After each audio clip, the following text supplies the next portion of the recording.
Welcome to the Animation Industry Podcast. My name is Nicole. I am a friend of Terry's. I am a voiceover artist. I am a Sagittarius, for anyone who's wondering. And I am doing the intro to today's episode. I hope everybody's having a marvelous day today. I'm having a pretty good day myself. I went on a walk this morning and I found this really cute rock that I've taken home. I'm looking at it right now. I'm holding it in my hands. It kind of looks like salmon, which is sort of weird, but it does. Like, it's pink and it's got all these lines in it. Like, you know, salmon's kind of liney. It's sort of liney, like salmon. Shout out to the rock community. I know you're out there. Some of you may or may not be listening. I see you. I think you're really cool. And I don't know, rocks are so cool. I just really, really, really like rocks. Maybe that's just me, but that's how I feel. This episode has nothing to do with rocks, pink or otherwise. This episode includes a chat with the super amazing 2D animator and storyboard artist, Grahaeme Cowie, who is most recently known for his short film, Everything is Going to Be Okay. Grahame's skills have been sought after by animation powerhouses like WildBrain and Titmouse, and in this chat, he shares how he worked his way up to animation supervisor and the reason he threw all of that away in his 30s to start from scratch as a storyboard artist. How cool. We love taking a risk and having it pay off. Good for you, Grahaeme Cowie. You seem like a really neat guy. Also, this episode is sponsored by that neighborhood cat that didn't seem to belong to any particular house.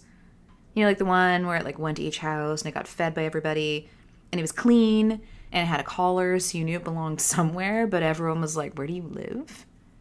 You know that? Did you ever have that in your neighborhood? I definitely did. I loved her. I thought she was very cute. But I never knew where she lived.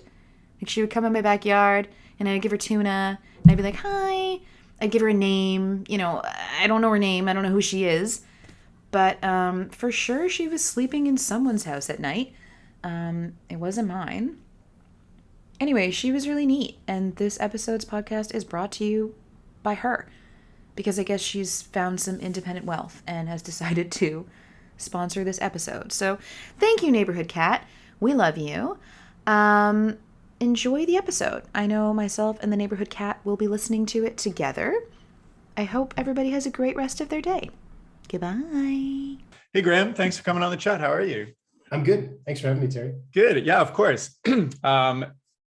If I don't know if anybody was actually who's listening to this was actually attending the Cardiff Animation Festival, but I first grilled you in the animator chat after seeing your short film, Everything's Gonna Be Okay, which is really cool. Congratulations about finishing that up and having it run the festival circuit and everything. How do you feel?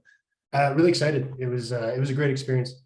Cardiff, our chat was a lot of fun. I really enjoyed that. But getting out to Cardiff was my first in-person animation networking experience since my wife and I moved to Britain, and it was like my first big animation festival experience where I got to watch something screen. So it was a lot of different facets. It was great. It was a lot of fun. Amazing. Yeah. I actually want to start with a different topic. I'll get into all your short films soon. But okay, you told me before this chat that you actually, about 6 years ago, decided that you were super weak in storyboarding. And so you decided to switch careers into that. Doesn't that seem like a super risky move when you to start trying to make money at the thing you're weakest at? Like, what was your thinking to do this?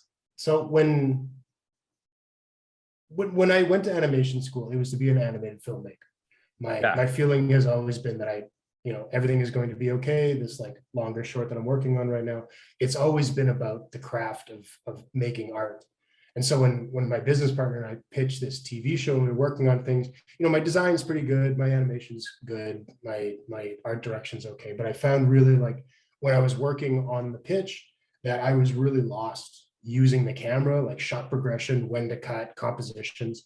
And I didn't shore up the pipeline well. Like I wasn't planning.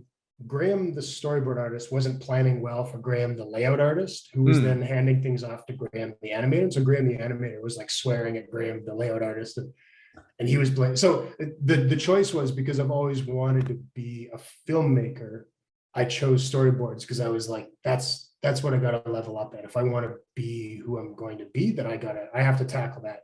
And, you know, the career choice and the money making stuff, that was an awful experience.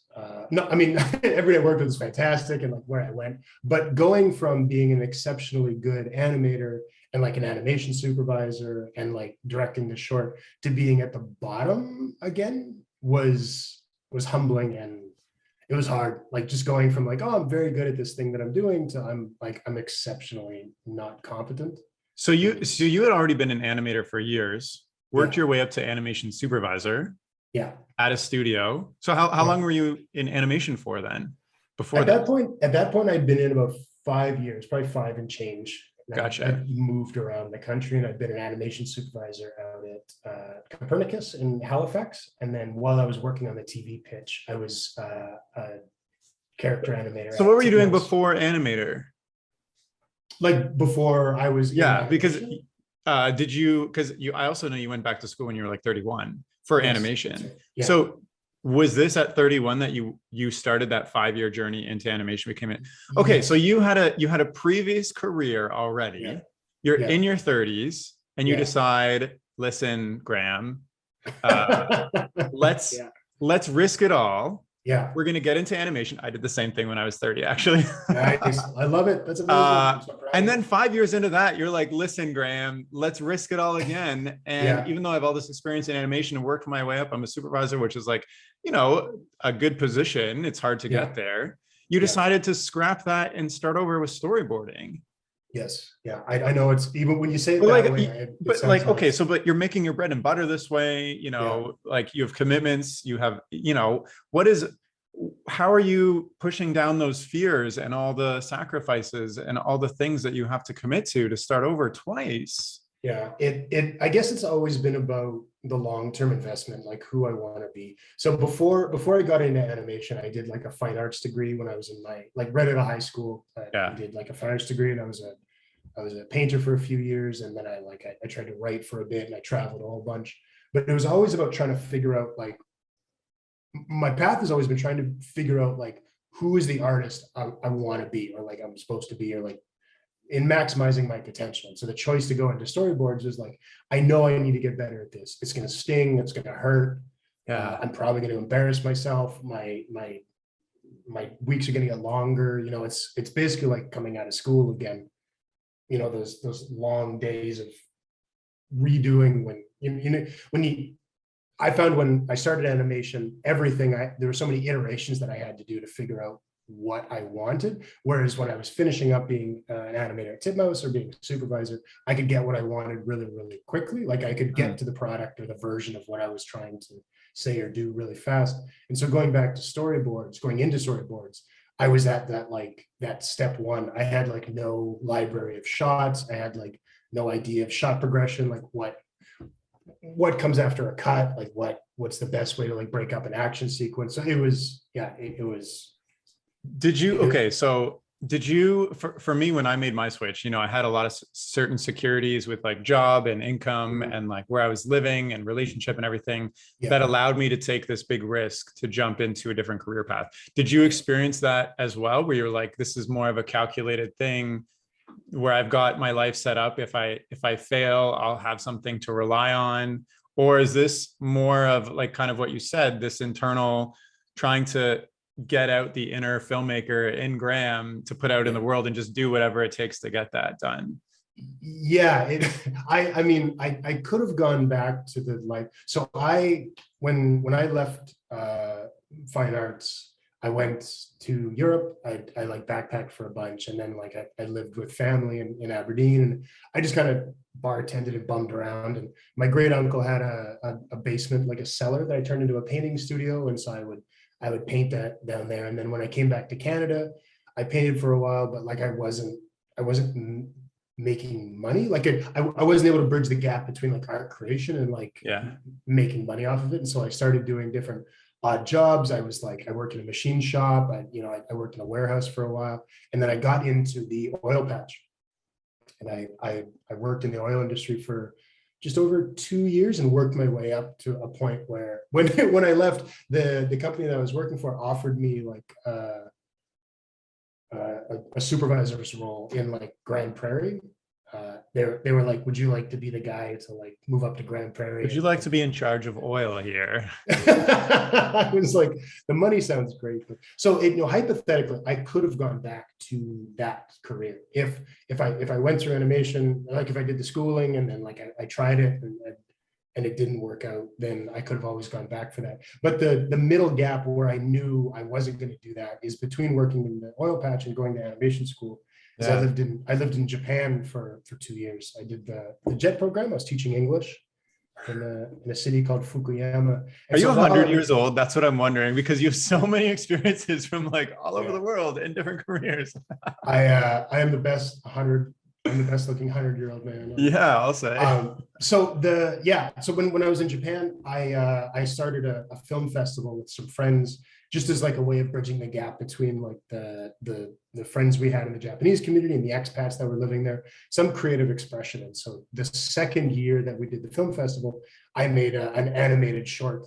And I feel like everybody I've talked to who is in animation and it's sort of stuck and they do it has this moment where they make their first character move, and there's like this sense of intoxication, this connection with the medium where they're just like, okay, this is it. And so I did this line test of this character like jumping off screen, and I was like, yeah, this is it. I figured it out. So wow. So you didn't know, for like a lot of people know from a young age, they were watching like cartoons, whatever, and they're like, oh, this is what I want to be, doodling throughout high school, etc., then go to animation school. You kind of just did it as a creative outlet and discovered it, and a light bulb went off. It's kind of so that's funny because I drew pathologically, like every other person who tells their animation story. I drew cartoons. All of my sketchbooks from the ages of like 5 to 13 are like cartoon characters of Spider-Man.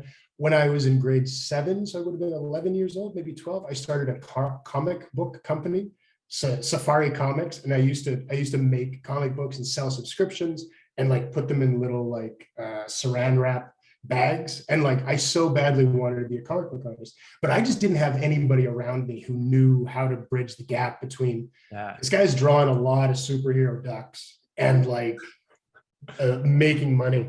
And my parents were supportive of going into the arts, but my dad's a chemistry professor and my mom's a nurse. They have friends that they introduced me to, but the instructors that I had were like, comic books aren't real, animation's not real. Yeah. Like if you want to be a serious artist, you have to draw non-objective abstract paintings like Rothko, or like you have to study Clem Greenberg, right?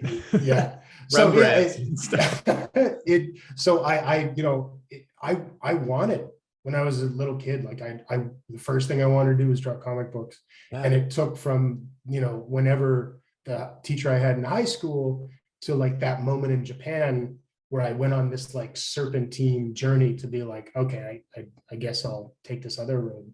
Finding like that same germ from years and years before, that sort of set me off into animation. Yeah, wow. Isn't that, as you're just talking about your experience in school, I feel like it's so important to just have encouragement or like people in the industry who know how things work, because it's such a, like, for me, it felt like such an exclusive, magical, far away thing to get into animation that I just didn't even know where to start when I was in high school and whatever. It never even crossed my mind that it could be a career path, because I was just like, oh, Hollywood is this place that exists in dreamland, and then somehow I'm sitting in a theater.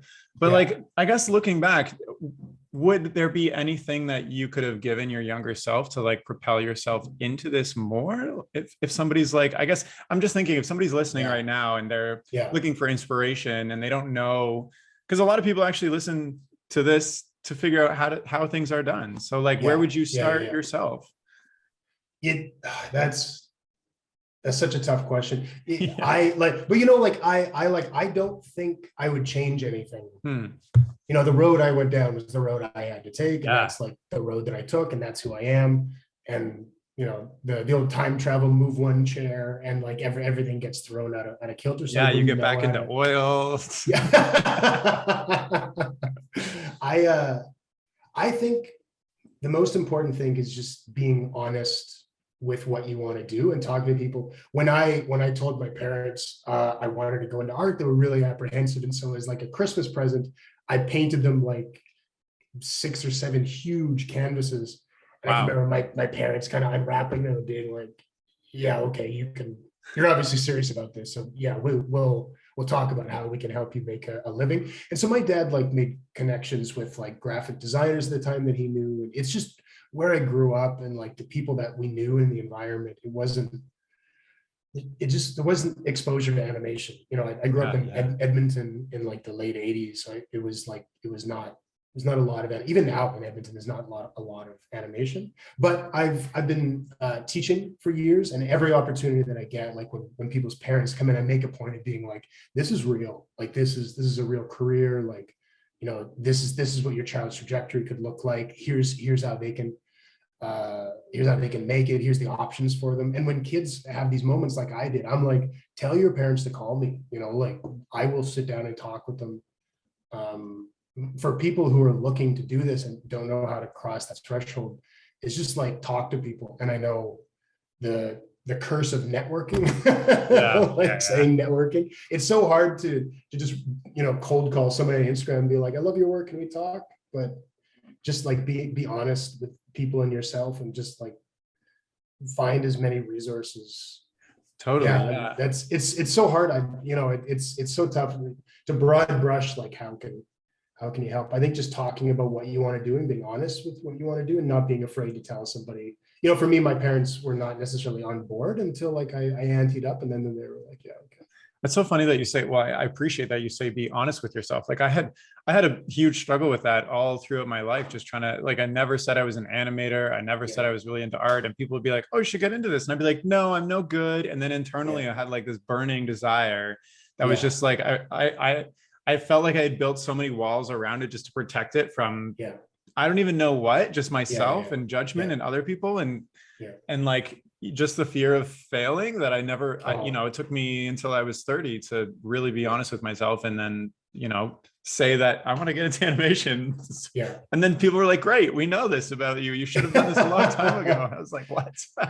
I agree. Like what you're saying feels really familiar. I feel like I had the same experience for a long time. And there was also like this sense of like who I am and where I am and like age and like what's too old, what's too young. And, you know, I can remember saying to myself when I was like 25, 26, be like, I get too old to go back to school, which now when I look at it, you know, I'm 45 years old and it's like, that is lunacy.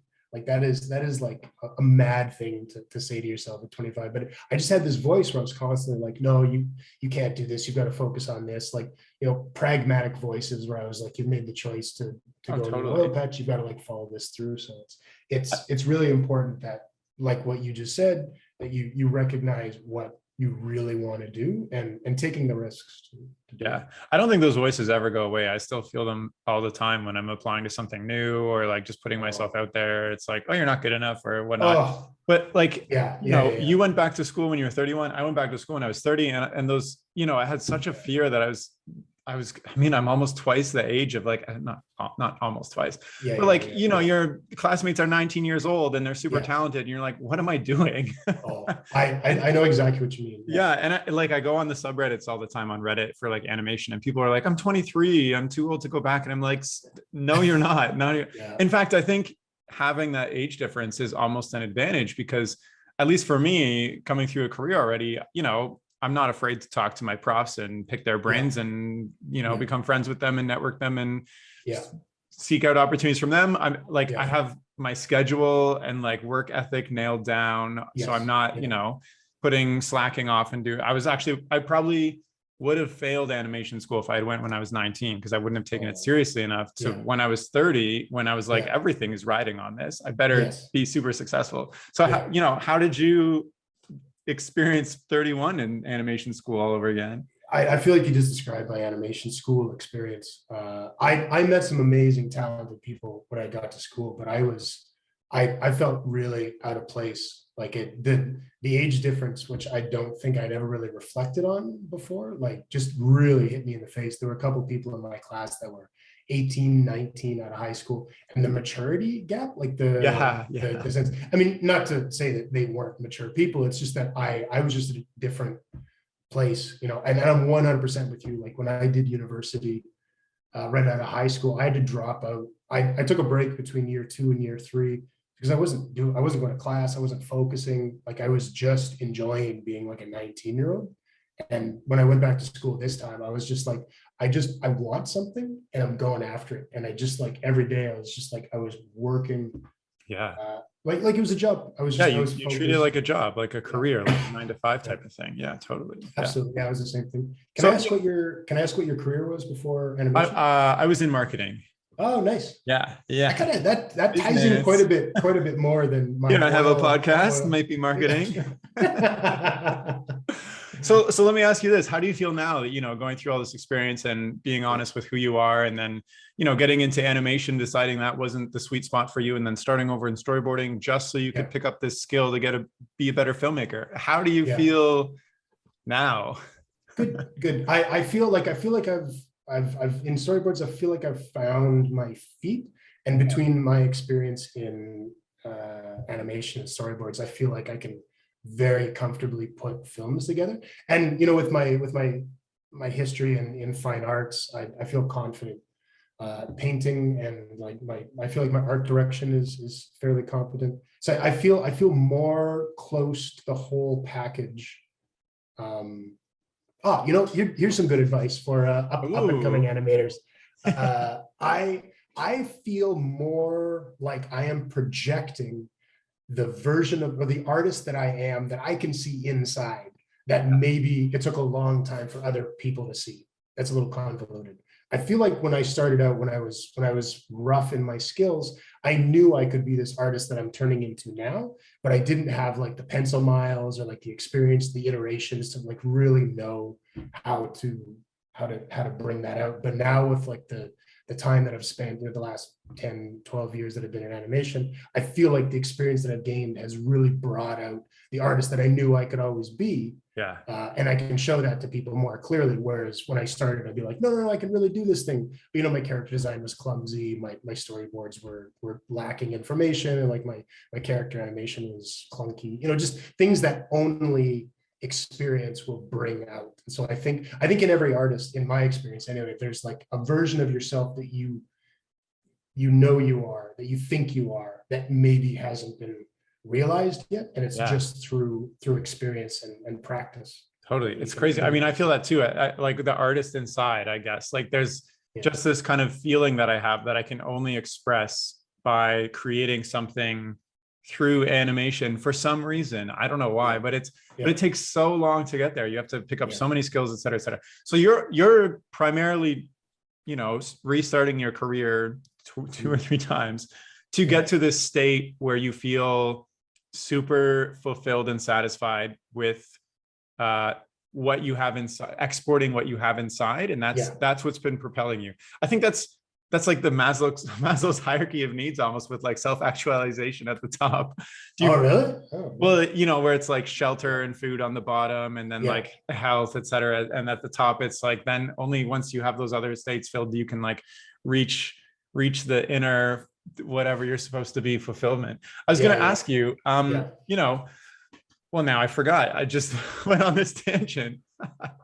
But okay, so are you currently making your bread and butter as a storyboard artist? Yes. Yeah. That's is that purely because now you're pursuing this to get better at it, or is it because you've just ended up in this path to get better at it instead of, because like why wouldn't you still be an animation supervisor and then become like a storyboard artist on the side as like a hobby? I feel like the way that I learn is that I need, what's the right way of putting this? I need hands-on experience. Yeah. I have a really, really, really hard time getting, like, I think of learning as like this like graph that sort of has like a steep climb and then like plateaus and steps as you go. And I feel like that steep climb for me, I do not excel when I am left to research by myself. I can, but like I need to be immersed. Like if I'm doing it on the side, it takes me a really, really long time. And so I knew that when, and you know, listening to you lay out my career, it also sounds like I might be a masochist. So I wonder if it's just the thrill of being thrown into the new experience. Yeah, no, but, you know, I'm yeah, very much the same. Yeah. Yeah. I think as a learner, like I need to be immersed. Like I can't side focus. Like I really need to be front and center. Like if something is going to take my attention, it's taking like my full attention. Totally. And I can get mildly obsessive about things, and I just like glom on to a goal until I've accomplished it. And then like I move on to something else. So makes sense to me. Yeah. So what is the state you're trying to reach then? You know, filmmaker is a thing, but like, does that mean you're going to stay as a storyboard artist making films, or do you like, what does that mean at the end of the day? That's a great question. That is, my dream is that somebody just shows up at my house once a month with a bucket of money, and they're like, just make whatever you want. I love you. You're doing great. And then they leave. And then that's like, isn't that the dream for all of us? Although yes, I think if somebody did that, I wouldn't make anything. I would just be like, thanks. Yeah. I feel like for me, part of what propels me to make is the struggle. Yeah. No, I mean, I think there's real value in having to like the everything's going to be okay. You know, I had to figure out how to make that by funding it myself and by setting time aside. And you got to pick your battles. And I think when you don't have unlimited money, you don't get into a thief in the cobbler situation where it just like explodes into like multiple iterations of like the best version of the greatest film that's ever made that never gets finished. So I think limitations are super important. But to your question, I am currently at a crossroads because I'm trying to figure out like where to go next, like what to do next and what to be. I think, you know, I love doing the short film. And so my goal short term is to find funding for the horror short that I'm working on. But longer term, I don't know the answer to that right now. And I'm trying to figure that out. I'm researching like arts, career coaches and consultants, and like figuring out how to branch into other parts of the industry. But I think in the medium term, I would like to do like some commercials. I would like to work for some of the boutiques in London that do like. So is there a person or position you can think of that you would want? Like, do you want to work at be a creative director at an agency maybe where you work on commercials and short films and all these things? Does that make sense? Or do you want to be like a filmmaker who, you know, has enough repertoire that you get government or outside angel funding to create crazy stuff, which is like, I can't even think of somebody off the top of my head because it's so rare. I don't know that that's, I mean, I feel like that's like the bucket. You could be the first. Well, maybe I'm sure I know there are other people who are like this. I've actually talked to people who, you know, they have day jobs that pay their bills enough for them to just serially create short films over a long, like forever, basically. Part of the reason going into animation is that like for a long time I did jobs where I was paid fairly well, and then I would work on my animated projects on the side. But I started having this like Peter Parker Spider-Man existence. Right? I had to walk around all day and be like, hey everybody, Grahaeme, I'm not gonna use the Spider-Man, but like I would spend all day at work and I'd be like, hi everybody, 8 hours. All right, now I'm going home. And then you would have to put in another 8 hours. And just at a certain point, I was like, I can't do this and like maintain human relationships. You burn out so fast. Yeah. Oh, and I mean, that's a whole other part of the industry conversation is like how to deal with burnout. Now that we've talked about this for a second, I think my best case scenario is that I start my own studio and we make shorts and commercials and put money aside to do like creative projects. I was Is that your jam too? Is that your? I mean, yes, but so like this is a very interesting discussion for me, just thinking internally as we're talking, because this has been on my mind as well. I would love to create shows and shorts indefinitely, but figuring out how to fund it is a different thing. And, you know, I've thought about a lot of different things. One is like, you know, finding investment from, because there's Canadian grants, we have the National Film Board, et cetera, the arts grants. Then there's like, you know, you could do something completely different. I could do my business consulting on the side. I could, get into like something crazy like drop shipping. You hear all these things, but then it's like, and then I've talked to studio owners with this exact, mindset as well. And so far, everybody I've talked to has gotten in the not run around, but it's like, you have to keep the lights on, and to keep the lights on, you got to keep pitching and working. And then eventually you stop becoming the director and you start becoming the producer, and then you start becoming the business sales guy. And then you're completely removed from the process. And then, so I'm also searching for this.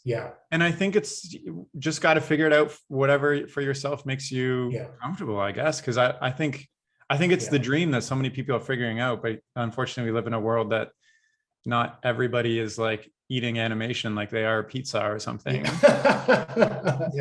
I don't know. It's a great question. I don't know the answer to it. But like, that's my mood board right now. Well, okay. So you just finished a completely self-funded short film that's doing the festival circuit. It's being pretty successful. It's an amazing watch. I watched it obviously, and I interviewed already. It looks phenomenal. And it left something to be desired as well. You got this backstory that has no explanation, and et cetera. So you're making another short film now, but you said that because this could be the next step, you're finding funding. So where are you starting for, first of all, if you're comfortable sharing, how approximately, what was the budget for your past short film, if you were to make one up? I mean, it took me 3 months. So I guess if me not getting paid for 3 months is okay. So we'd all love to be paid six figures or whatever. So what is that? It's $8,000 a month. Well, Canadian. So 25, let's say $25,000. Okay. And that's like, so I hired people to do different jobs. And so like, whenever I break down the budget, it's harder in this case because I did so many things myself. And I'm just like, all right, but you're working, other people are working, because you had a guy make the music, which is, it's perfectly phenomenal, so et cetera, et cetera. So, okay. So say you're looking, let's just keep it simple. You're looking for $25,000 for your next project. Where are you starting to find this funding? Like, what is the first step in trying to get somebody else to fork out some money for a vision you have? That is a great question. I'm like stalled at the first step, like just looking at the places that, but the hardest step, to be honest. And like really, I'm just hunting through, like right now, because I live in the UK, I'm looking through like the different websites. And one thing that I find fascinating is that when I was in Canada, and it looks like it's the same in the UK, there is no collected portal for funding. Like there is no search medium for like funding opportunities. Like there's no like funding.ca, and you go to it and you punch in like what project you want, and like there's no assistance to it, so you've got to like put in all that legwork. And so right now I'm just sort of like going through each of the different available links that I can find, and then I look through the requirements. And I was looking at one 3 weeks ago that I think it was in the British Council. I can't remember. I've been lying out of school to see what it was, but it's some like public grant. And one of the requirements is that you have like 2 short films and like a director's credit to your name. Oh my goodness. So first of all, be established. So I'm having a really hard time navigating this myself, because like you almost need to hire like a consultant or something, who knows. And then you're also competing with everybody. What I've learned is there's like a niche of people who apply to every single grant and fund every single year, basically, because they know their way around. And then whatever project is, they just tailor their skills and experience to that, and then they get the funding and make the thing, and then they just done, which is crazy. So it's like I feel like demotivated to even try to bother to get into this myself. I agree. So like I feel like I'm at that steep climb of the graph that we were talking about. And I have a 3-pronged attack right now, where I'm looking for a consultant to talk to, but sort of like career-wide, big picture stuff. And then I'm looking for somebody to pay to like write a grant proposal, like just sort of like a template, like you say, that you can, like, if you establish sort of like the pitch, the project bones, then you can shift it with like each application that comes up.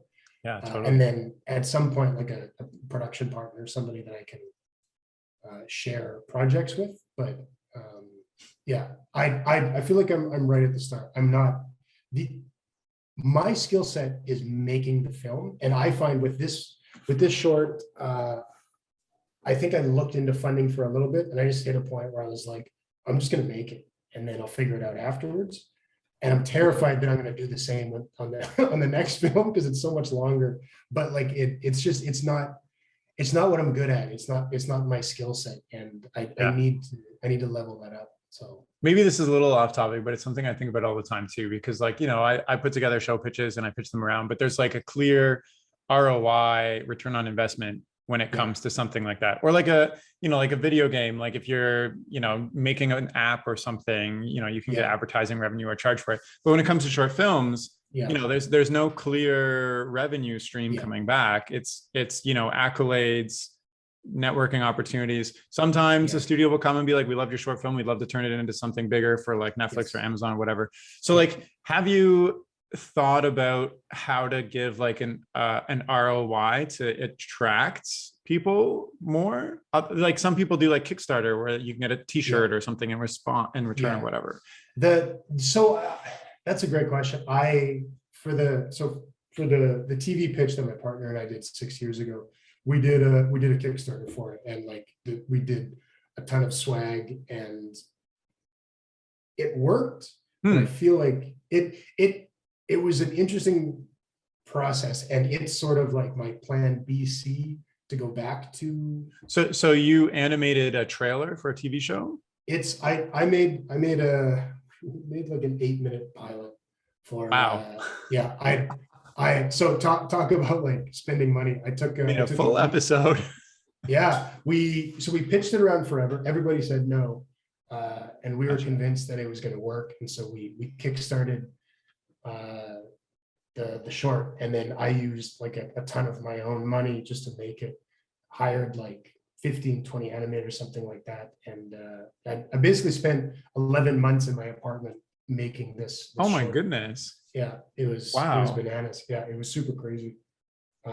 But that's like having done that already, knowing how expensive that is and like how long it takes now, how intense it is, I would prefer to find a different model for it. So we like I've done the Kickstarter, and it's rewarding, but have you done a? I've never. No, I'm.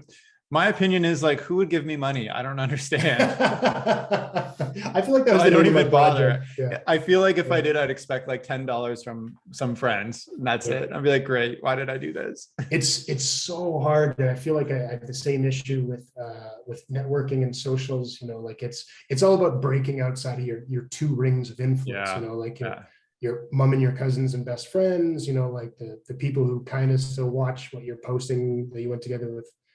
You went to high school with, and then like total strangers, and breaking through that second ring to total strangers is so difficult. And the Kickstarter that we did was like was a full-time job that we split between 2 of us, and it was it was 30 days of just like every day, just like hustle and like my goodness, it's really intense. So what happened? What happened with the trailer once it was finished and everything? So we released it out into the world. It got like a lot of good views, and then nobody wanted to make it. So you went to every studio. They all said no. You're like, screw you guys. It's a great idea. We're going to do this on our own. You did it on your own. You got a hella view count. You went back to the studios and said like, look, now we have social proof that this is actually what people want. Yeah. And they still said no. And we didn't get any traction. So and then what? And then we just moved on. And then it exists in the background. It exists in space. Can I look it up? Is it on YouTube? Yeah, it's actually linked on my website if you go through the projects. It's impotence. I gotta warn you, it's extremely crass. It is. It's extremely crass. That's fine. What's it called? Crass. Impotence. IMPOTENTS. Impotence. Yeah. Great. I can imagine how that's crass. Yeah, it is. Yeah. So it's about Jesus, Buddha, and Ganesh who live together in I can see that. That's why I can't see Disney Channel picking that up, it's a hard sell. It's more like an Adult Swim. It was, but like the jokes were a little racy, and then the character material. I mean, basically, when we talk to people, they'd be like, "We can't sell Jesus in the States. We can't sell Buddha in China. And we can't sell Ganesh in India. So you can't make the show." And we're like, "We'll show you." And then we're like, "Yeah, you're right." So it was, do you still it was a think that valuable. do you still feel like it could become a big thing if it were given a chance? I mean, I think there's potential there. I think it's, I think that when my partner and I made it, we were pretty new. Like, it was my first time working on a project like this. And so there's a lot of things that I would do differently. And I think I would want to rewrite a lot of the episodes. But I think, I mean, my partner was the writer. So I mean, he didn't write episodes, not me. I think it was a good experience. We learned a lot, and I took not getting it made stung at the time, but like the things that I learned from making it were super valuable. Nice. I do want to talk more about your storyboarding, because you said you were the weakest in it, and now you have a career in it. What were kind of the strengths that you built over these past years in storyboarding that now, when you're applying for something, they're like, "Oh, Grahame's coming on our team. We want him." Like, what are those things that you've picked up? I think so. What I do when I'm working on each project is I zero in on one skill to improve on. Like when I took my first board job, the first thing I wanted to work on was like my shorthand, just getting a competent gesture drawing as fast as possible, getting to like the fast model drawing as quickly as possible. And then on the next job that I took, I started focusing on shot progression, and then the job after that, I started focusing on what does shot progression mean? Like, sort of like what shot comes, like, so you've got like a wide of 4 characters. Do you cut into like a close-up of somebody to go into a 2-shot? If you're in like an action sequence, how do you cut together a montage to get that feeling of? Is there a rule of thumb that you follow? Like, I've heard, like, far away, then up close, then type of thing. Like, you always like come back, because I guess in school they teach you, like close up for emotions. You got your establishing shot, should be a long shot, whatever. But like shot progression between the shots, the only thing that I've heard that I can think of is like basically close fire. Yeah. The only thing that I like, what I try to do is I think like, what does the scene require? Like, so in a short, in a scene, in an act, you're always asking a question and choosing to answer it or not. Like, you're choosing to like answer the question or leave it open, which drives the story forward. Normally, if you answer a question, then like another one comes up. And so like when I'm choosing my shots, I'm presenting information, and then I'm asking myself as the audience, like, what do I need to know next? There's a really good book on directing film. What I have sitting beside me here. Doesn't matter. And it talks specifically about what is important to show to the audience, like one in the shot progression. So like if there's like a character walking into a store, start with a wide, and then maybe go on a close-up of the key that doesn't work, and then like a medium shot of the character reacting to why the key doesn't work. And then like a medium wide of somebody walking up with the real key, then they both laugh, and then like a wide again as they both walk in, like patting each other on the back. The one rule that I follow regimentedly is don't yo-yo. Like, so don't pop like wide, close, because it creates like a strobe effect. But otherwise, I just try to figure out like what the audience needs to see. And then, I mean, that makes much more sense than just following a formula. Like, if you're always just showing what the information required, then that makes sense. And the way you described it, I just pictured that all in my head. It was great. Nice. Excellent. Let's get some funding for that. Let's get some funding. If you're listening and you want to fund, man walks into a grocery store with the wrong key, get in touch with Grahaeme, and he's already got your story covered. BAFTA, I guarantee a BAFTA. Yeah. So are you working towards like, you're a storyboard artist right now. Are you working towards like, I don't know, senior, supervisor? director or something like that instead? Because sorry, go ahead. I was just going to say, because like, the filmmaker thing is the ultimate goal, but in the meantime, you got some steps to make, I guess, just in your own career. Yeah, I think that falls into like the what to do next. I think the pandemic has reorganized my priorities for how I work. I'm still working from home and have only had 2 conversations with studios where they're like, we'd like you to come in. And I've been lukewarm and didn't end up actually taking the jobs where they wanted me in the studio. So I think for myself, moving on to a storyboard supervisor soon would be a high priority, and then directing at some point in the next few years. But again, like it's that same crossroads. Like I feel like coming out of the pandemic, I'm just sort of like getting my footing again. In terms of like talking to people and adapting and like interacting and things like that. I think I really need to focus on what I want and need to do next, and figuring out like what's the best road to take to realize the goals that I have. Totally.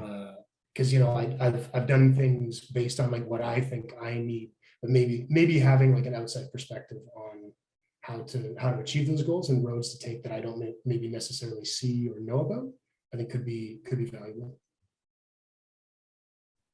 Yeah, I guess just wrapping up the storyboard thread, what would take you to storyboard supervisor for somebody to say, like, we want Grahaeme in this role, versus if they had the choice of everybody else in the world? Like, what is it that makes somebody a successful, sought after storyboard supervisor specifically? The storyboard supervisors that I love working with are clear communicators and great collaborators. You didn't even say anything about storyboarding. No, yeah. I don't know if it's ever come up in a meeting with a storyboard supervisor that they've like shown me how to storyboard. It's really just about like how to communicate with somebody, like how to empower the people on your team to be the best version of themselves to fit into the project. One of the things that I've liked best about running my own projects and when I was supervising an animation is figuring out which person goes in what role, and then empowering each of the people in those positions to do what they want, but like to examine, to elaborate, to investigate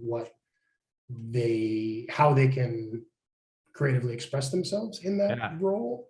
I mean, obviously in a production, you can't just go off the deep end, but like finding the right role for the right person and working with somebody who is a good communicator and a good collaborator makes all of that easier. So that makes a lot of sense. Yeah. Like letting people run in their respective roles as they know best. Yeah. Not taking the weakest ones and putting them in the trying to make a joke from how you looked at yourself as weak at storyboarding and put yourself in that specifically. Yeah, I definitely had. I remember a meeting I was having with the director and the storyboard supervisor in my first job, and I'd been jumping the axis throughout this whole episode, and I was like, I am not jumping the axis. And the storyboard supervisor really frustratedly turned around and put his hand on my shoulder, and he was like, "You're the only person in this room that thinks that." I was like, good. Oh no.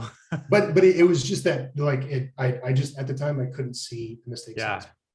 But the supervisors that the directors that I like working with explain what they want, and then you have a clear, open communication. You have a launch meeting where you talk about what the episode or the show needs to be, and then they go through the things that they want, and then when you deliver and you add things to the show, or like you pitch an idea or a joke or like a setup.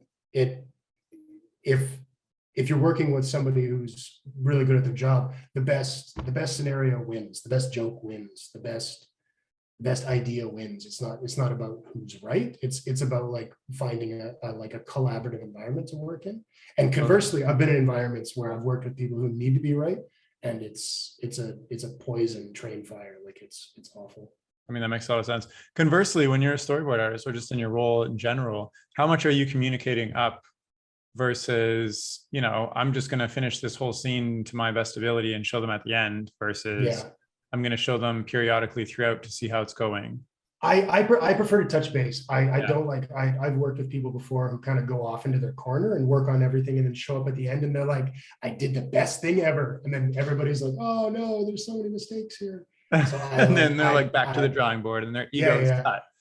I prefer to communicate as much as possible. I'll like, as I work on like if I have a staging idea or if I have like an acting beat, I'll send it off to the board supervisor, the director, whoever, like whatever the relationship is. Most often I just coordinate directly with the storyboard supervisor, and then we'll do calls. I mean, just like this, we'll just jump on the Zoom or whatever we're using and talk about something that needs to be broken down. But I mean, to me, communication is critical. Like you have to talk. It's so dangerous to go off into a silo or a corner and try to work on something by yourself, because it's, you know, we all have instincts. We all have ideas for how we want it to be, but on a project that isn't your own, it's always about realizing somebody else's vision, whether that's Mattel or Netflix or, you know, Joe Friendly, like that's not a real person, but like whatever project you're working on, it's important that like you give the person you're working for the project that they want. Makes sense. Maybe as like my last wrapping up question, it sounds like you have a lot of experience in a multitude of areas when it comes to, you know, animation, filmmaking, storyboarding, art direction, et cetera, you know, even just the pipeline itself. What's stopping you from just jumping up and saying like applying to director roles, or, you know, roles where you would be put into the sweet spot of what you're trying to get to? Like, why are you keeping yourself to storyboarding to work your way up? Is it because you don't feel good enough at storyboarding yet and you feel like you have more to learn there? Because you could also just jump into a directing role and kind of learn intuitively from the experts who are in those respective silos of the pipeline. So what's stopping you from kind of taking a jump? I think the answer is twofold. There's a two-pronged answer to this. One, I would like to call back to your imposter syndrome comment earlier. I have been and always have been crippled by the voice that says that I shouldn't be somewhere. Like I'm still waiting for somebody to just come up and be like, hey man, we didn't realize you were here. We're gonna need you. Isn't it crazy how your internal voice needs external reassurance from a stranger to go away? Like why does that make sense? It's so toxic. I hate it so much. And so like a lot of my creative life has just been about silencing that feeling about myself. And so I think a lot of times I'm just like, oh, just wait till you're perfect. Oh, just wait till you get all the parts of storyboarding down and then you'll be allowed to move to the next. But I also think that because I started so, I don't know if weak is the right word. Like I feel like even though I was weakest at storyboarding than other things, I was still, you know, mildly competent when I got started. It was just in relative terms, like where I was in animation at that point in my career. I feel like that there was just very often, like when I feel like I know animation in my bones. Like when I got out of school, I very quickly glommed onto it. Like I just, like my first job, I was like, I get this. And like, I got really good at it really fast.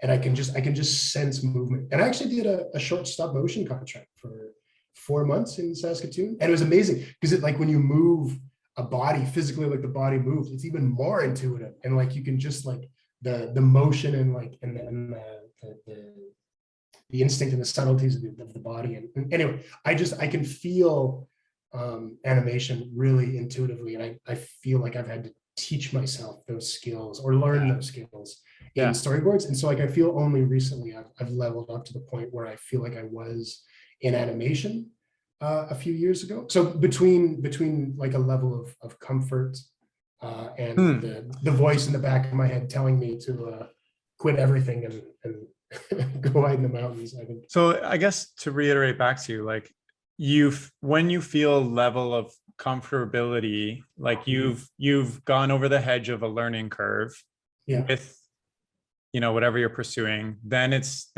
like more of an emotional thing where it's like, now it's time for the next thing, rather than like a logical thing saying like, I want to end up here.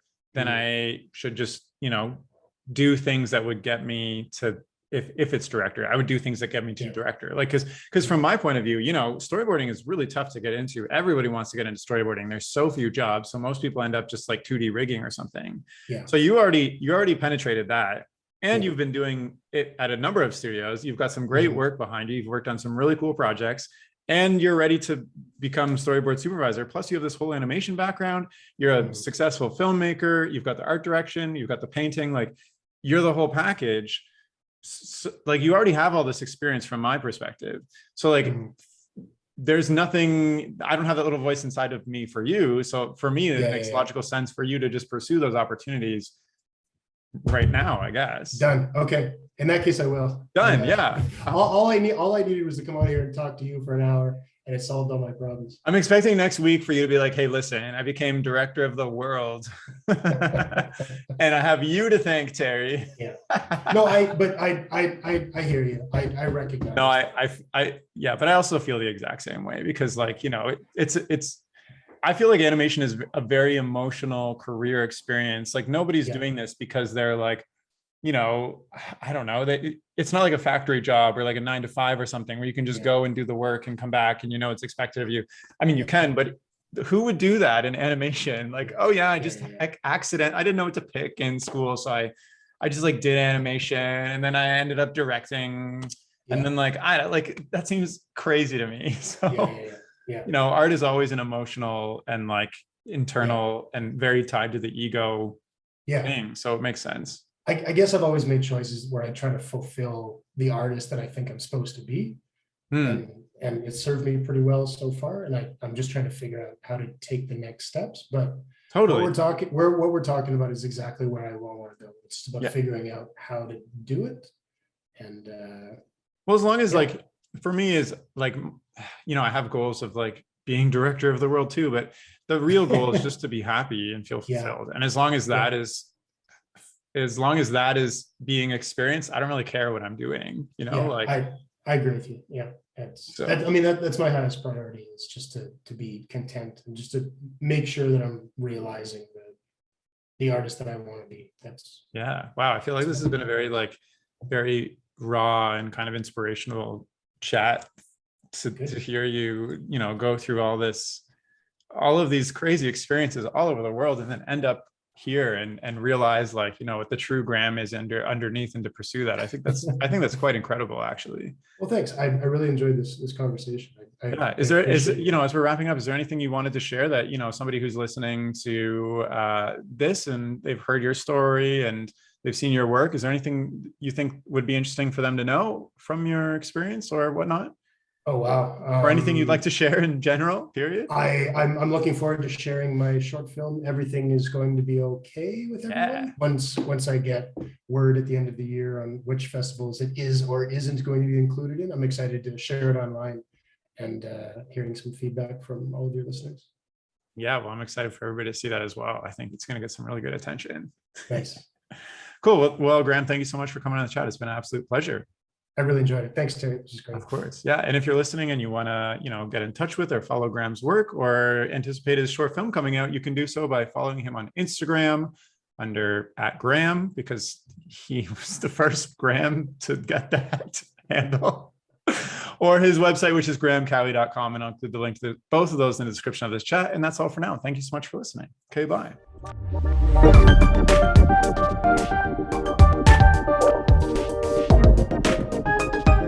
The music for this podcast was composed by Will Farmer and the graphics by Daniel Abensauer.